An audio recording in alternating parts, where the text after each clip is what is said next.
আজকে আমরা পড়ব হচ্ছে ম্যাথামেটিক্স পেডাগজি, অর্থাৎ ম্যাথামেটিক্স সাবজেক্টটাকে কি করে পড়ানো উচিত, তার পেডাগজিক্যাল অ্যাপ্রোচ কি হবে, সেগুলো ম্যাথামেটিক্সের নেচার কি সেগুলো।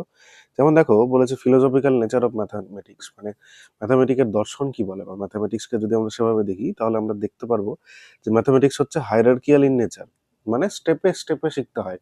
কেউ যোগবিয়োগ গুণভাগ যদি জানে, যোগবিয়োগ যদি জানে তাহলে সে গুণভাগ করতে পারবে। প্রথমে তাকে গুণভাগ করিয়ে দিলে কিন্তু সম্ভব না, তাকে যোগবিয়োগের বেসিক আইডিয়াটা দিতে হবে, তারপরে তার গুণভাগ শেখাতে হবে। তাহলে এটা হচ্ছে হায়ারার্কিয়াল ইন নেচার। তারপর হচ্ছে অ্যাবস্ট্রাকশন। অ্যাবস্ট্রাকশন কি? যে ম্যাথামেটিক্স শুরু হয় কোথায় থেকে?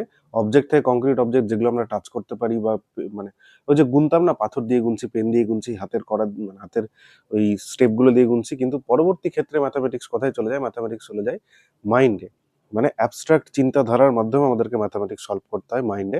সেজন্যই ম্যাথামেটিকের নেচার কি? অ্যাবস্ট্রাকশন হচ্ছে ম্যাথামেটিকের একটা নেচার। আর এনসিএফ 2005-এর গোল কি ছিল? এনসিএফ 2005 বলেছিল যে আমাদের চিন্তা ভাবনার মধ্যে ম্যাথামেটাইজেশন করতে হবে। ম্যাথামেটাইজেশন কি? যে একটা বাচ্চা শুধুমাত্র এই দোকানে গিয়ে ডিসকাউন্ট দেখে যেন না কিনে নেয়, সে যেন এটাও চিন্তা করে যে দোকানদারটা ডিসকাউন্ট দেওয়ার পরেও কতটা লাভ করছে, বা দুটো দোকানে একই ধরনের ডিসকাউন্ট দেওয়ার পরেও বা বেশি ডিসকাউন্ট দিয়েও কোনো দোকানের জিনিস ভালো, কোনো দোকানের জিনিস খারাপ, এই যে বোঝার ক্ষমতাটুকুটা, বা কোন ব্যবসায়ীটা সত্যি সৎ ব্যবসায়ী, কোন ব্যবসায়ীটা অসৎ ব্যবসায়ী, এই যে বোঝার ক্ষমতাগুলো, মানে প্রতিনিয়ত প্রাত্যহিক জীবনে আমাদের যে ম্যাথামেটিক্স ঢুকে যাবে, এই জিনিসটা মানে অন্তর্নিহিত করার লক্ষ্যই হচ্ছে, বা এই জিনিসটা ভেতরে ঢোকানোর লক্ষ্যই ছিল হচ্ছে এনসিএফ 2005-এ বলা হয়েছিল, এই কথাটাকে বলা হচ্ছে ম্যাথামেটাইজেশন অফ থিঙ্কিং। আমাদের চিন্তা ভাবনায় ম্যাথামেটাইজেশন ঘটিয়ে দেওয়া। নেক্সট যে থিওরিটা, এই থিওরি থেকে তোমরা প্রশ্ন পাবেই পাবে, সেটাটাও প্রশ্ন পাবে, ডাব্লিউবি টেটাও প্রশ্ন পাবে, যে কোনো টিচিং জব রিলেটেড পরীক্ষা বলো, স্টেট বলো, ইউপি টেট বলো, সব জায়গাতে এটা থেকে প্রশ্ন আসে। সেটা হচ্ছে ভ্যান হেলের লেভেল জিওমেট্রিক থটের। সিটেটে এটার প্রথম 3টে লেভেল থেকেই প্রশ্ন আসে। বাকি মানে অ্যাকচুয়ালি সিটেট তো আপার প্রাইমারি লেভেল পর্যন্ত হয়, তো আপার প্রাইমারি লেভেল পর্যন্ত এতটুকুই আর কি মানে লেভেলগুলো রয়েছে। আমরা দেখে নিই কোন লেভেলে কি বলছে। প্রথম লেভেল 0, এটাকে বলা হচ্ছে ভিজুয়ালাইজেশন বা রেকগনিশন, যেখানটাতে বাচ্চা জিওমেট্রিক অবজেক্টগুলোকে চিনতে শুরু করে, ওর আশপাশের মানে জিওমেট্রিক শেপগুলোকে চিনতে শুরু করে ওর আশপাশের বিভিন্ন অবজেক্ট দেখে। বাচ্চা কোথাও রেক্টাঙ্গেল পড়ছে, রেক্টাঙ্গেল পড়ার সময় ও মাথায় কল্পনা করছে যে ওর বাড়ির দরজাটাও কিন্তু রেক্টাঙ্গেলের মতো। এই যে বাড়ির দরজার সঙ্গে কল্পনা করা, বা বাড়ির দরজাকে দেখে কল্পনা করা, তাহলে এই ঘটনাটাতেও কি করছে? ভিজুয়ালাইজ করছে, এবং এটা লেভেল 0। এটাই হচ্ছে আমাদের লেভেল 0, ভ্যান হেলের ফার্স্ট লেভেলটা। এরপর হচ্ছে লেভেল 1 বা অ্যানালিসিস। এই অবস্থায় বাচ্চা কি করে? এই অবস্থায় বাচ্চা ডিস্টিংটিভ বিভিন্ন যে শেপগুলো রয়েছে জিওমেট্রির, সেগুলো সম্বন্ধে ওর আইডিয়া মানে ক্লিয়ার হয়। যেমন ধরো ও জানে যে যেটা ত্রিভুজ তার 3টা বাহু থাকবে, যেটা চতুর্ভুজ তার 4টা বাহু থাকবে, আবার রেক্ট্যাঙ্গেলের 2টো বাহু আলাদা হবে, বাকি 2টো বাহু আলাদা হবে, সামান্তরিক আলাদা হবে, মানে প্রত্যেকটা শেপকেও আলাদা আলাদা ভাবে বোঝে। কিন্তু একটা শেপের সঙ্গে আরেকটা শেপের যে রিলেশনশিপ রয়েছে, যেমন যেগুলো আমাদের পড়ানো হতো, যে প্রত্যেকটি বর্গক্ষেত্রই একটি আয়তক্ষেত্র, কিন্তু প্রত্যেকটি আয়তক্ষেত্র বর্গক্ষেত্র নয়, এই যে এই জিনিসপত্রগুলো বা এদের মধ্যে রিলেশনগুলো বোঝানো হতো, সেইগুলো কিন্তু বাচ্চা এই অবস্থায় বুঝতে পারে না। প্রত্যেকটা জিনিস আলাদা আলাদা করে তাদের সম্পর্কে ওর ধারণা কিন্তু পরিষ্কার হয়ে যায়। এখানে এক্সাম্পল দেওয়া রয়েছে, এগুলো পড়লেও তোমরা ক্লিয়ার হবে, সেগুলো আমি বলে দিচ্ছি। এই হচ্ছে তোমার অ্যানালিসিস, বা যেটা লেভেল 1, এটা হচ্ছে কিন্তু পরবর্তী ধাপ। প্রথম লেভেল শুরু হয়েছে 0 থেকে, তারপর লেভেল 1, এরপরে লেভেল 2 ইনফর্মাল ডিডাকশন বা অ্যাবস্ট্রাকশন। এই অবস্থায় বাচ্চা কি করে? এই অবস্থায় বাচ্চা বিভিন্ন যে জিওমেট্রিক শেপ রয়েছে, তাদের মধ্যে যে সম্পর্ক রয়েছে, সেগুলো সম্বন্ধে বাচ্চার আইডিয়া একদম পরিষ্কার হয়ে যায়। বাচ্চা বুঝতে পারে যে একটা বর্গক্ষেত্র, আয়তক্ষেত্র বা সামান্তরিক, এদের মধ্যে কি সম্পর্ক, বা একটা আরেকটা হলে আরেকটা আরেকটা হবে না কেন, এই জিনিসপত্রগুলো বাচ্চা বুঝতে পারে, বা বাচ্চার আইডিয়া ক্লিয়ার হতে শুরু করে। এই স্টেজটাকে আমরা বলছি কি? ইনফর্মাল ডিডাকশন, মানে ফর্মালের আগে হবে নিশ্চয়ই। তাহলে এতদূর পর্যন্ত সিটেটের প্রশ্ন আসে। যদি আমাদের ফর্মাল ডিডাকশন বা রায়গড় থেকে প্রশ্ন আসে, সেগুলো আমরা একটু দেখে নিই। লেভেল 3-তে হচ্ছে ফর্মাল ডিডাকশন। ফর্মাল ডিডাকশন কি? ফর্মাল ডিডাকশন সাধারণত হাই স্কুলে শেখানো হয়। এই অবস্থায় বাচ্চারা কি করে? ম্যাথ প্রুফ কনস্ট্রাক্ট করতে পারে, বিভিন্ন অ্যাক্সিওম, থিওরেম এগুলো ইউজ করে, মানে যেগুলো আমাদের সম্পাদ্য উপপাদ্য করানো হতো, সেই জিনিসটা হচ্ছে ফর্মাল ডিডাকশনের মধ্যে পড়ে। আর লাস্টে হচ্ছে রায়গড়। রায়গড়টা হচ্ছে কলেজ, ইউনিভার্সিটি, এই লেভেলে পড়ানো হয়, যেখানটাতে কমপ্লেক্স জিওমেট্রিক স্ট্রাকচার নিয়ে আলোচনা করা হয়। এই হচ্ছে ভ্যান হেলের 5টা স্টেজ। এবার যদি বলে যে কোনো একটি বাচ্চা দুটি শেপের মধ্যে, দুটি শেপ সম্বন্ধে জানে কিন্তু তাদের মধ্যে সম্পর্ক করতে পারছে না, তাহলে সে কোন স্টেজে রয়েছে? তাহলে কিন্তু সে অ্যানালিসিস স্টেজে রয়েছে, বা লেভেল 1-এ রয়েছে। কারণ সে প্রত্যেকটা শেপকে আলাদা আলাদা করে জানে যে কোনটা কেমন হয় দেখতে, কার কি ধর্ম, সেগুলো সব জানে, কিন্তু সবার মধ্যে যে সম্পর্ক রয়েছে সেই সম্পর্কটা সম্বন্ধে তার কোনো আইডিয়া ক্লিয়ার নেই। সম্পর্কর আইডিয়াটা ক্লিয়ার হবে ইনফর্মাল ডিডাকশনে। আর যদি বলে বাচ্চা রিয়েল অবজেক্ট থাকলেই শুধুমাত্র বুঝতে পারছে যে কোথায় কি মানে কোন শেপ, তাহলে সে কোন স্টেজে রয়েছে, সে হচ্ছে ভিজুয়ালাইজেশন স্টেজে রয়েছে। মানে বাচ্চাকে যখন ত্রিভুজ পড়ানো হয় তখন তাকে ইসের সিঙ্গারার কথা বলা হয়, পাহাড়ের কথা বলা হয়, এইভাবে যে বোঝানো, রিয়েল অবজেক্টকে ভিজুয়ালাইজ করে যে পড়ানো বা ওই যে স্টেজটা, সেই স্টেজটাই হচ্ছে ভিজুয়ালাইজেশন বা লেভেল 0। তারপর লেভেল 1 অ্যানালিসিস, যেখানে প্রত্যেকটা শেপ সম্বন্ধে বাচ্চা জানবে। লেভেল 2 তে কি, লেভেল 2 হচ্ছে ইনফর্মাল ডিডাকশন, যেখানে প্রত্যেকটা শেপ সম্বন্ধেও জানবে এবং প্রত্যেকটা শেপের ডিস্টিংক্ট নেচারের মধ্যে যে রিলেশনশিপ রয়েছে, প্রত্যেকে যে প্রত্যেকের সঙ্গে রিলেশন রয়েছে সেই রিলেশনগুলো বোঝা। এই হচ্ছে 3টে স্টেজ, খুব ইম্পর্টেন্ট সিটেট ম্যাথামেটিক্সের জন্য। নেক্সট পেজে আমরা একদম চলে যাব হচ্ছে ইএলপিএস সিকোয়েন্সে। ইএলপিএস সিকোয়েন্সটা কি? একটা বাচ্চার যে জার্নি শুরু হয় ম্যাথামেটিক্স নিয়ে, ম্যাথামেটিক্সের জার্নিটা শুরু হয় তার কংক্রিট অবজেক্ট থেকে, মানে ও পাথর গুনে গুনে বা হাতের করা গুনে গুনে শেখে, কিন্তু ম্যাথামেটিক্স শেষ হয় কোথায়? অ্যাবস্ট্রাক্ট ওয়েতে শেষ হয়, মানে মাথায় গিয়ে শেষ হয়। তো ইএলপিএস এই অর্ডারে খুব ভালো করে ম্যাথামেটিক্সের অ্যাবস্ট্রাকশনটা করানো সম্ভব। ইএলপিএস মানে এক্সপিরিয়েন্স। প্রথমে ফিজিক্যাল অবজেক্টের সঙ্গে ওকে কি করতে হবে? এক্সপিরিয়েন্স ঘটাতে হবে। ও 3টা রেড বিট, 3টা ব্লু বিট, এগুলোকে গুনলো, এগুলোকে আলাদা আলাদা করলো, কাউন্ট করলো, 5টা কাউন্ট করলো বা 6টা কাউন্ট করলো, এই জিনিসপত্রগুলো করলো ফিজিক্যাল অবজেক্ট নিয়ে। তাহলে এটা ফার্স্ট স্টেজ, এক্সপিরিয়েন্স। স্টেপ টুতে কি করবে? ল্যাঙ্গুয়েজের মাধ্যমে ও অঙ্ককে বুঝবে বা ল্যাঙ্গুয়েজের মাধ্যমে অঙ্ককে ডিসক্রাইব করবে। বেসিক্যালি আমরা যেটা ছোটবেলায় পাটিগণিত ঐকিক নিয়ম করতাম, সেই জায়গাটার কথা কিন্তু এখানে বলা হচ্ছে। তাহলে ইএলপিএস এর প্রথম E for experience, L for language, তারপরে পি ফর পিকচার। এবার কিন্তু ও আর ল্যাঙ্গুয়েজ দিয়ে নয়, এবারও পিকচার দিয়েই নিজের ইয়েগুলো এক্সপ্রেস করবে বা পিকচার দেখে প্রবলেম সলভ করতে পারবে। তাহলে এটা হলো থার্ড স্টেপ। লাস্ট স্টেজ কোনটা? লাস্ট স্টেজ হচ্ছে সিম্বল। সিম্বল মানে আমরা যেগুলো যোগ বিয়োগ গুণ ভাগ এই যে এগুলো ইউজ করি, এগুলোকে বলা হয় সিম্বল। তখন আর ওর যোগ করার জন্য 4টা আলাদা করে পেন বা 4টা আলাদা করে গুঠির দরকার পড়বে না, বা 4টা ওকে লিখেও দিতে হবে না, ওকে জাস্ট 3+4 লিখে দিলে উত্তর দিতে পারবে। বা ওর কোনো পিকচারেরও দরকার পড়বে না, যে 4টা আপেল আছে, এখানে 5টা আপেল আছে, এই দুটোকে যোগ করে দিলে কত হয়। এগুলো ছাড়াই যে ও মনে মনে করতে পারবে, 3+5 থেকে 8 করে দিতে পারবে, এটাই হচ্ছে লাস্ট স্টেজ বা সিম্বল। তাহলে হচ্ছে এটা ইএলপিএস সিকোয়েন্স। এই অবস্থায় বাচ্চাদের কি হয়? আমরা ওদের চিন্তা ভাবনাগুলো কংক্রিট থেকে অ্যাবস্ট্রাকশনে নিয়ে যেতে সাহায্য করে। নেক্সট হচ্ছে বিভিন্ন টুলস রয়েছে যেগুলোর মাধ্যমে আমরা কি করি? ম্যাথামেটিক্স পড়াই। এগুলো থেকেও কিন্তু প্রশ্ন আসে। অ্যাবাকাস তোমরা অনেকেই দেখেছো, এরকম একটা শেপ হয়, এই শেপের মধ্যে এরকম একটা ভাগ করা থাকে, আর এই এরকম ডান্ডা টাইপের থাকে, আর এগুলোতে গোল গোল গোল গোল জিনিসপত্র থাকে। এগুলোকে ঘুরিয়ে ফিরিয়ে কি করা হয়? এগুলোর বেসিক প্লেস ভ্যালুগুলো এগুলো আমরা বুঝতে পারি, এর মাধ্যমে অ্যাডিশন সাবট্রাকশন করা যায়, মনে মনেই করা যায়, খুব তাড়াতাড়ি করা যায়, ঠিক আছে। তারপর হচ্ছে ডাইন্স ব্লকের মাধ্যমে কি হয়? Blocks representing powers of 10। Small cubes মানে এরকম ছোট ছোট কিউব থাকে, কিউব মানে যেটা হচ্ছে আমাদের লুডোর ছক্কা, এরকম ছোট ছোট কিউব থাকে যার প্রত্যেকটা তল সমান হয়, তাকে কিউব বলা হয়। প্রত্যেকটা সলের তলের ক্ষেত্রফল সমান হতে হবে, তাকে কিউব বলা হয়।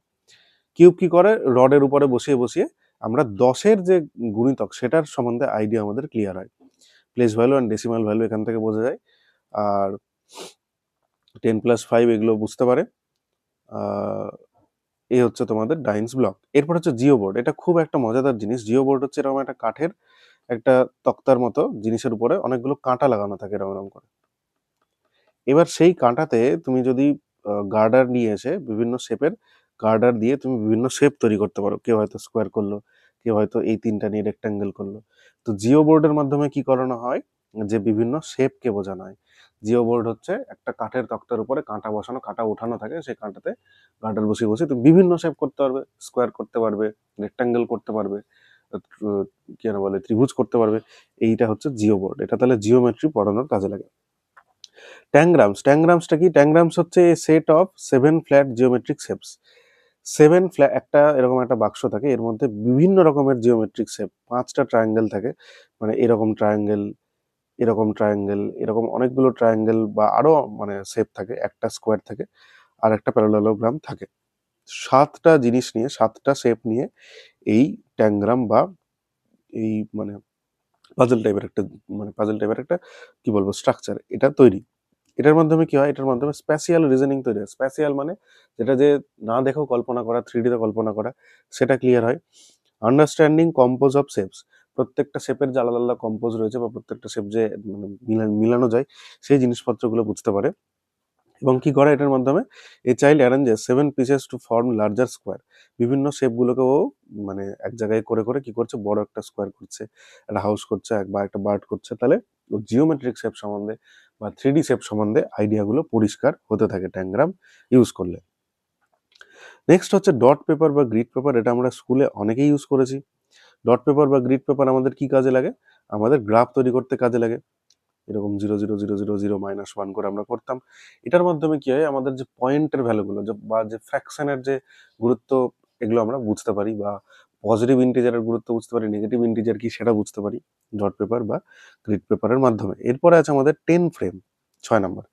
10 ফ্রেমটা কি, এটা বলছে এ 2x5 রেক্টাঙ্গুলার ফ্রেম, মানে এই ফ্রেমটাতে দৈর্ঘ্য হবে 5 আর সরি এই ফ্রেমটাতে দৈর্ঘ্য হবে 5 এবং প্রস্থ হবে 2। এইটার মাধ্যমে কি হয়, এটার মাধ্যমে এই placing of 8 counters 10 frame shows that a child 5 and 3 more 2 less 10, মানে এখানটাতে বিভিন্ন জিনিসপত্র বসানো হয়, বসিয়ে নিয়ে বাচ্চাদেরকে যোগ বিয়োগ গুণভাগ এগুলো দেখানো হয়, মানে এইরকম হয় 10 ফ্রেমটা দেখতে। তো এখানটাতে 1 2 3 4, সরি আরেকটা হবে,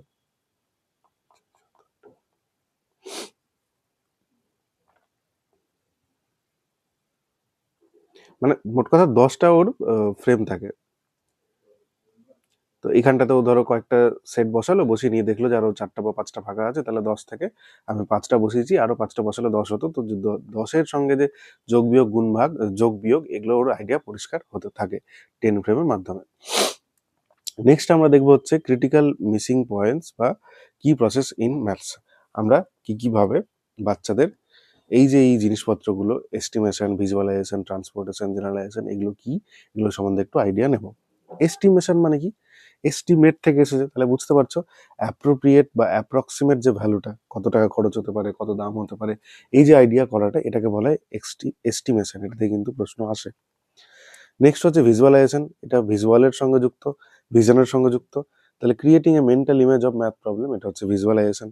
ট্রান্সপোর্টেশন বা ট্রান্সপোজিশন, ট্রান্সপোজিশনটা কি, ট্রান্সপোজিশন হচ্ছে moving number from one side of equation to another side of equation. 2 + 3 equals to যদি 5 হয়, তাহলে 2 - 5 ইকুয়ালস টু 3 হবে। এই যে এই বোঝাটা, পজিশনের যে চেঞ্জ হচ্ছে, চেঞ্জের ফলে যে কি ঘটছে, এটা যে বোঝাটা, এটা হচ্ছে ট্রান্সপোজিশন। এগুলো থেকে প্রশ্ন আসে যে একটা বাচ্চা ইকুয়েশনের ডান দিক বাম দিকে পরিবর্তন করতে ভুল করে দেয়, তাহলে তার কোন জায়গাতে সমস্যা হচ্ছে, তাহলে সে ট্রান্সপোজিশন করতে পারছে না।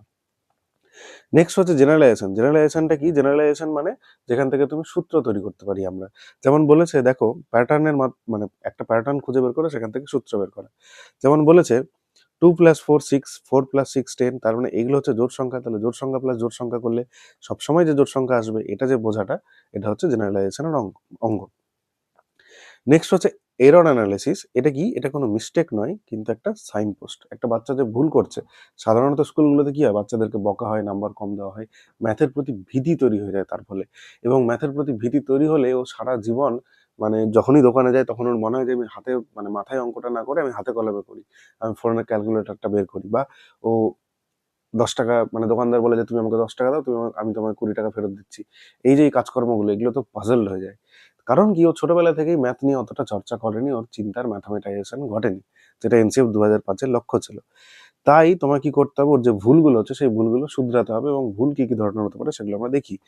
Executive error. এক্সিকিউটিভ এরর কোনটা, যেখানটাতে বাচ্চা কনসেপ্ট জানে, কিন্তু তাড়াহুড়ো করার জন্য বা উম, মানে একটু হয়তো এদিক ওদিকের জন্য যে ভুলগুলো করে দেয়, মানে যেটা বলে না যে একদম লাস্টে উত্তরে এসে ভুল করে দিচ্ছে, এগুলো হচ্ছে executive error. A child knows the concept but slip. যেমন 2 × 3 কে ও 6 না লিখে 5 লিখে দিচ্ছে বাই মিস্টেক। ও মাথায় হয়তো 6ই ছিল, কিন্তু 5 লিখে দিচ্ছে। তো এই ভুলগুলোকে বলে এক্সিকিউটিভ এরর। নেক্সট হচ্ছে কনসেপচুয়াল এরর। এটা কিন্তু ক্লিয়ার করা খুব জরুরি হয়, কারণ কনসেপচুয়াল এরর থেকে গেলে বাচ্চার বেসটাই কিন্তু খারাপ হয়ে যায়। কনসেপচুয়াল এরর কি, এটা হচ্ছে কনসেপ্ট বুঝতে পারে না বা কনসেপ্ট ক্লিয়ার থাকে না। 0.5 আর 0.05 কেও ভাবছে 0.10 হয়, এই দুটোকে যোগ করলে, কিন্তু অ্যাকচুয়ালি এটা কি হয়, 0.55। এই যে এই না বোঝার ক্ষমতাটা, এটাই হচ্ছে কনসেপচুয়াল এরর। নেক্সট হচ্ছে ল্যাঙ্গুয়েজ বেস এরর। বাচ্চারা কি হয়, বাচ্চারা ওই যে ল্যাঙ্গুয়েজের জন্য কোথাও কোথাও সমস্যা হয়, এটা বড়দেরও হয়। যারা বাংলাতে অঙ্ক করে অভ্যস্ত, তাদের ইংলিশ অঙ্ক করতে এখন হয়তো অনেকের অসুবিধা হচ্ছে। আমাদের অনেক স্টুডেন্টের প্রথম প্রথম হতো, কিন্তু পরবর্তী ক্ষেত্রে গিয়ে প্র্যাকটিসের মধ্যে থাকলে এই জিনিসপত্রগুলো ধীরে ধীরে চলে যেতে থাকে, ল্যাঙ্গুয়েজ বেসড এরর। তারপর হচ্ছে ইনক্লুসিভ ম্যাথ এডুকেশন, ইনক্লুসিভ ক্লাসরুমের সঙ্গে যুক্ত। তার মানে সেখানটাতে অবশ্যই ম্যাথে যে প্রবলেম হয় ক্যালকুলেশন করতে গিয়ে বাচ্চাদের, সেই বাচ্চাদের ডিসক্যালকুলিয়া বলে, সেই বাচ্চাদেরকেও তোমাকে ইনক্লুসিভ ক্লাসরুমে রাখতে হবে। জেন্ডার প্যারিটি, সেখানটাতে কি করতে হবে, যে ছেলেরা ভালো ম্যাথ করতে পারে আর মেয়েরা ল্যাঙ্গুয়েজ ভালো করতে পারে, এই জিনিসটা তোমাকে ভাঙতে হবে। নেক্সট হচ্ছে ম্যাথ অ্যাংজাইটি, ম্যাথ পেলেই যে ভয় বা অঙ্কতেই যে ভয়, অঙ্কতে অনেক বাচ্চার ভয় থাকে মানে অঙ্ক নিয়ে, সেই অ্যাংজাইটিটা তোমায় কাটাতে হবে। ইনক্লুসিভ ক্লাসরুমের লক্ষ্য এগুলো, বা ইনক্লুসিভ ম্যাথ এডুকেশনের লক্ষ্য এগুলো। Assessment for of as learning, এগুলো তোমরা সবটাই জানো, তোমাদের অনেকবার করানো হয়েছে, আমি আরেকবার বলে দিচ্ছি। অ্যাসেসমেন্ট ফর লার্নিং কোনটা, যেটা হচ্ছে শিখনের জন্য মূল্যায়ন, বা ক্লাস চলাকালীন যে মূল্যায়নগুলো হয়, ক্লাস চলাকালীন কুইজ করানো হচ্ছে, ক্লাস চলাকালীন ক্লাস টেস্ট করানো হচ্ছে, এটার মাধ্যমে কি হয়, বাচ্চার যে লার্নিং গ্যাপ রয়েছে সেটা বোঝা যায় এবং সেটাকে ডায়াগনোস করে সেটা মানে সলিউশন বের করা যায়। এটা হচ্ছে অ্যাসেসমেন্ট ফর লার্নিং, কারণ এটা শিখনের জন্য মূল্যায়ন হচ্ছে। অ্যাসেসমেন্ট অ্যাজ লার্নিং কোনটা, যেখানটাতে একটা বাচ্চা নিজেই নিজের মূল্যায়ন করছে, বা নিজে যেটা পড়লো সেটা নিজেকে আরেকবার মানে ইভ্যালুয়েট করছে, সেটা হচ্ছে অ্যাসেসমেন্ট অ্যাজ লার্নিং, বা এটা বন্ধুর দ্বারাও হতে পারে। তো সেইটা হচ্ছে অ্যাসেসমেন্ট অ্যাজ লার্নিং। বা ধরো তুমি একটা গুণ মনে মনে করলে, তারপরে সেটা তুমি ক্যালকুলেটারে দেখে নিলে, এটাও কিন্তু অ্যাসেসমেন্ট অ্যাজ লার্নিং, মানে শিখনের রূপে মূল্যায়ন।